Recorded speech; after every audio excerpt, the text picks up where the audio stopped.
ನಮಸ್ಕಾರ ಸ್ನೇಹಿತರೆ, ನೀವು ನೋಡ್ತಾ ಇದ್ದಿರೋದು ನಿಮ್ಮ ಪ್ರಿಯ YouTube channel your channel name. ಇಂದು ನಾವು ಟಚ್ ಮಾಡ್ತೀವಿ ಒಂದು ಸೆನ್ಸಿಟಿವ್ ಬಟ್ ಸೂಪರ್ ಇಂಪಾರ್ಟೆಂಟ್ ವಿಷಯ. Porn vs real life sex, ತಾಳ್ಮೆ, ಪ್ರೀತಿ, ಅಂಡರ್ಸ್ಟ್ಯಾಂಡಿಂಗ್ ಎಲ್ಲಿ ಹೋಗ್ತಿದೆ? ಅಯ್ಯೋ, ಹೆಸರೇ ಕೇಳಿದ್ರೂ ಕೊಂಚ ಜೋರಾಗಿರೋಂತೆ ಅನ್ನಿಸ್ತಾ ಇರಬಹುದು, ಬಟ್ ಟ್ರಸ್ಟ್ ಮೀ, ಇದು ನಿಮಗೂ ನಿಮ್ಮ ಸಂಬಂಧಕ್ಕೂ ನಿಮ್ಮ ಇಷ್ಟಕ್ಕೂ ಇಂಪಾರ್ಟೆಂಟ್ ಆಗಿರೋ ವಿಷಯ. ಇವತ್ತಿನ ಕಾಲದಲ್ಲಿ ಎಸ್ಪೆಷಲಿ ಸ್ಮಾರ್ಟ್ಫೋನ್ಸ್ ಬರೋ ನಂತರ ಪೋರ್ನ್ ಅಂಥದ್ದು ಲಿಟರಲಿ ಕೈಲಾಸಿಗಾಗಿರೋದೇ ಆಗ್ಬಿಟ್ಟಿದೆ. ಊಹೆ ಮಾಡಿ, ಒಂದು 13-14 ವಯಸ್ಸಿನ ಹುಡುಗ ಮೊಟ್ಟಮೊದಲ ಬಾರಿಗೆ ಇಂಟರ್ನೆಟ್ ನೋಡ್ತಾನೆ. ಸರ್ಚ್ ಬಾಕ್ಸ್ನಲ್ಲಿ ಕ್ಯೂರಿಯಾಸಿಟಿನಿಂದ ಕೇವಲ ಒಂದು ಟೈಪಿಂಗ್ ಬೂಮ್. ಅವನು ನೋಡೋದು ಪೋರ್ನ್ ವಿಡಿಯೋಸ್. ಈ ಪೋರ್ನ್ ವಿಡಿಯೋಸ್ ಏನನ್ನ ತೋರಿಸ್ತೆ ಅಂತ ಕೇಳ್ತೀರಾ? Unrealistic bodies, over the top expressions, drama level set scenes. ಇವತ್ತು ನಮ್ಮ ಮಕ್ಕಳ ಸೆಟ್ಸ್ ಎಡ್ಯುಕೇಷನ್ ಪೋರ್ನ್ ಇರುತ್ತಾ? ಇದಕ್ಕಿಂತ ಡೇಂಜರಸ್ ವಿಷಯ ಇನ್ಯಾವುದೂ ಇಲ್ಲ ಗೆಳೆಯರೆ. ಈಗ ಗಮನಿಸಿ, ಈ ಪೋರ್ನ್ನಲ್ಲಿ ನಾವು ನೋಡುವುದೇನು? Always ready partners, perfect timing, zero communication, unrealistic stamina. ಆದ್ರೆ ರಿಯಲ್ ಲೈಫ್ ಏನಾಗಿದೆ? ರಿಯಲ್ ಲೈಫ್ ಸೆಟ್ಸ್ ಅಂದರೆ ಅರ್ಥ ಮಾಡಿಕೊಳ್ಳೋದು, ಟೈಮ್ ತೆಗೆದುಕೊಳ್ಳೋದು, ಕಮ್ಯುನಿಕೇಶನ್, ಎಮೋಷನಲ್ ಕನೆಕ್ಷನ್, ಕನ್ಸೆಂಟ್ ಎಲ್ಲವೂ ಇರುತ್ತೆ. ಅದಕ್ಕೆ ಯಾರೋ ಸರಿ ಹೇಳಿದಂತೆ, porn is like fast food. Quick, addictive, but unhealthy in the long run. ನಮ್ಮ ಜನರೇಷನ್ನಲ್ಲಿ ಸೋ ಮೆನಿ ಪೀಪಲ್ ಪೋರ್ನ್ ನೋಡಿ ರಿಯಲ್ ಸೆಟ್ಸ್ ಬಗ್ಗೆ ಅನ್ರಿಯಲಿಸ್ಟಿಕ್ ಎಕ್ಸ್ಪೆಕ್ಟೇಷನ್ಸ್ ಇಟ್ಟುಕೊಳ್ತಿದ್ದಾರೆ. ಹಾಗಾಗಿ ಯಾರೊಬ್ಬ ಪ್ರೇಮಿಗಳ ಫಸ್ಟ್ ನೈಟ್ ಅಂದ್ರೆ ಅವರ ಮುಂದಿರುವ ಇಮ್ಯಾಜಿನೇಷನ್ ಪೋರ್ನ್ ಮೂವಿ ತಾನೆ. ಆದ್ರೆ ಅಲ್ಲಿ ತಪ್ಪು ಏನು ಗೊತ್ತಾ? Real life sex is messy, imperfect, and most importantly emotional.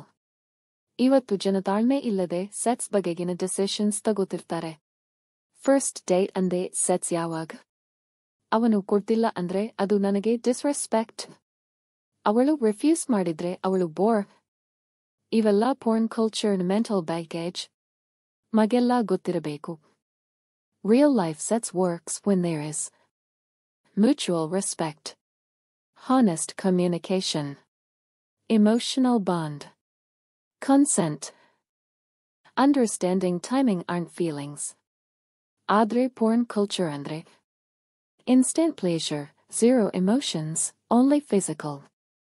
ಈ ರೀತಿ ಬದುಕಿದ್ರೆ ಸಂಬಂಧಗಳು ಡೀಪ್ ಆಗ್ತವೆ? ಇಲ್ಲ. ತಾಳ್ಮೆ ಅಂದ್ರೆ ಬೋರಿಂಗ್ ಅಂತ ಅನ್ಸ್ತಾ ಇದೆ ಜನಕ್ಕೆ. ಇವತ್ತು ಹುಡುಗರಿಗೆ ಸೆಟ್ಸ್ ಅಂದ್ರೆ ಪೋರ್ನ್, ಹುಡುಗಿಯರಿಗೆ ಹಾಟ್ನೆಸ್ ಅಂದ್ರೆ ಇನ್ಸ್ಟಾಗ್ರಾಮ್ ಫಿಲ್ಟರ್ಸ್. ಈ ಕಾಂಬಿನೇಷನ್ ಡೇಂಜರಸ್. ಹೆಣ್ಣು ಮಗ್ನರ ನಡುವೆ ಕನ್ವರ್ಸೇಷನ್ ಕಡಿಮೆ, ಆದ್ರೆ ಎಕ್ಸ್ಪೆಕ್ಟೇಷನ್ ಮಾತ್ರ ಸ್ಕೈ ಹೈ. ಅವಳು ಪೋರ್ನ್ ಆಕ್ಟ್ರೆಸ್ ತರ ಆಕ್ಟ್ ಮಾಡ್ಲಿಲ್ಲ, ಅವನು ಆ ಪೋರ್ನ್ ಆಕ್ಟರ್ ತರ ಸ್ಯಾಟಿಸ್ಫೈ ಮಾಡ್ಲಿಲ್ಲ. ತಮಾಷೆ ಅಷ್ಟೇ. ಅವರಿಬ್ಬರ ನಡುವಿನ ರಿಯಲ್ ಕನೆಕ್ಷನ್ ಟೋಟಲಿ ಇಗ್ನೋರ್ ಆಗ್ತಾ ಇದೆ. ಇದು ಅಲ್ಲೋ ಪ್ರೀತಿ? ಇಲ್ಲ. ಇದು ಅಲ್ಲೋ ರಿಯಲ್ ಇಂಟಿಮೆಸಿ? ಇಲ್ಲ. ರಿಯಲ್ ಲವ್ ಮೇಕಿಂಗ್ ಅಂದ್ರೆ ಪಾರ್ಟ್ನರ್ಸ್ ನೀಡ್ಸ್ ಗೊತ್ತಾಗೋದು, ಕಂಫರ್ಟೇಬಲ್ ಮಾಡೋದು, ಕನ್ಸೆಂಟ್ ಯಾವಾಗಲೂ ಮೆಚ್ಚಿಕೊಳ್ಳೋದು, ಫೋರ್ಪ್ಲೇ, ಕಡ್ಲಿಂಗ್, ಎಮೋಷನಲ್ ಟಾಕ್ಸ್. ಈ ಎಲ್ಲದು ಪೋರ್ನ್ನಲ್ಲಿ ಪ್ಲೇಸ್ ಇಲ್ಲ. ಮನೆಯೊಳಗಿನ ಸೆಕ್ಸ್ ಅಂದ್ರೆ ಬದಿಯ ಪಿಲ್ಲೋ ಅಡ್ಜಸ್ಟ್ ಮಾಡೋದು, ಪಾರ್ಟ್ನರ್ ಒಲಸಿದ್ರು ಅವಳನ್ನು ಕಾಮ್ ಮಾಡೋದು. ಅದು ಪರ್ಫಾರ್ಮೆನ್ಸ್ ಅಲ್ಲ, ಅದು ಟುಗೆದರ್ನೆಸ್. ಆದ್ರೆ ನಾವೆಲ್ಲ ಕಂಪೇರ್ ಮಾಡ್ತೀವಿ ಅನ್ರಿಯಲ್ ವರ್ಲ್ಡ್ ಜೊತೆಗೆ. ಆದ್ರೆ ಕಂಪೇರ್ ಮಾಡೋದೇ ತೊಂದರೆ. 1. ಪೋರ್ನ್ ನೋಡಿ ಗಿಲ್ಟ್ ಫೀಲ್ ಮಾಡಬೇಡಿ, instead realise what's real and what's not. 2. Open communication with your partner, ಹತ್ರ ಬಂದು ಮಾತಾಡಿ. 3. Educate yourself, sex education, books, videos, therapists, real sources. 4. Practice patience, every relationship takes time. 5.